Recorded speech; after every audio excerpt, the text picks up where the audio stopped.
I'll listen to God and see what He wants to do in the meeting. We could sit and discuss. Maybe somebody's having a bad day. We can take that one meeting and stop everything and just address what they're going through and love on them and pray for them and show them that they have a support team.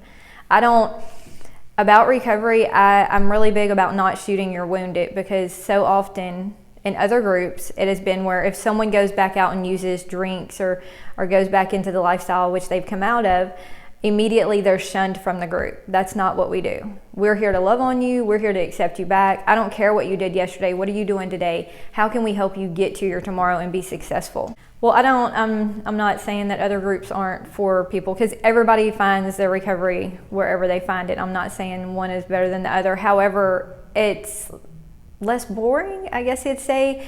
We're more attentive, we're more welcoming.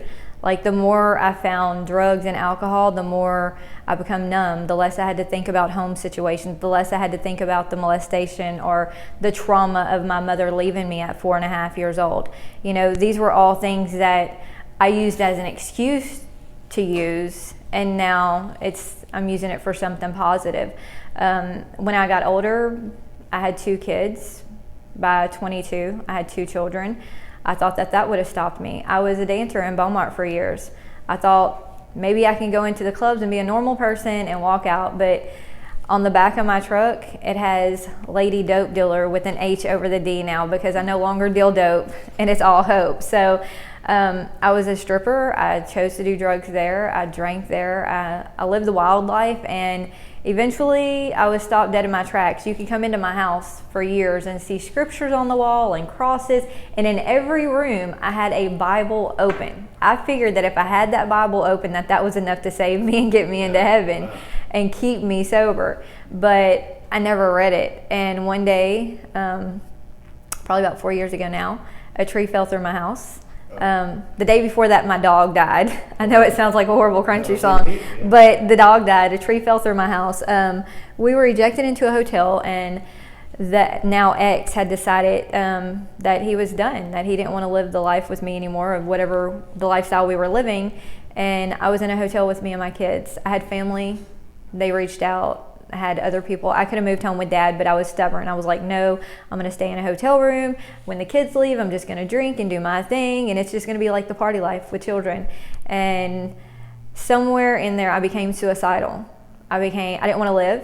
I wanted to die. I was drinking every day. I had went back to doing some things, being promiscuous, and started going back to the bar of which I'd come away from. Mm-hmm.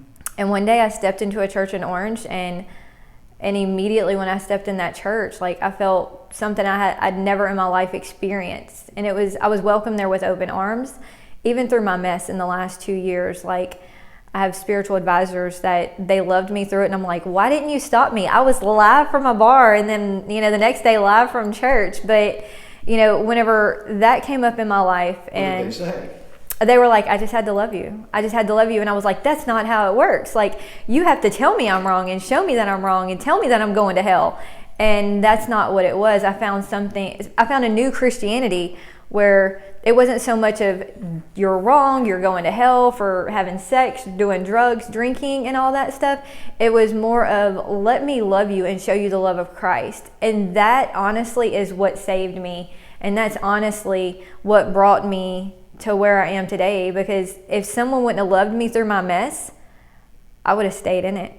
If I would have been judged by them, I would have stayed in it.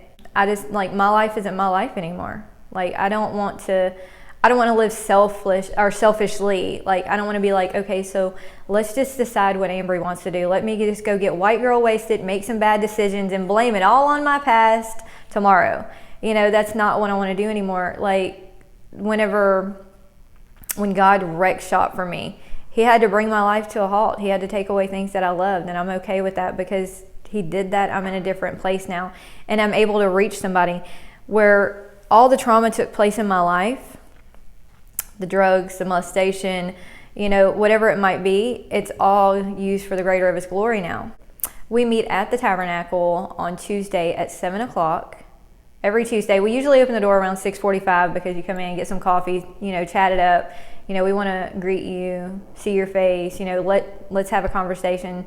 If you're new, like, let's just hear about you for a little bit. thank you very much. Thank you.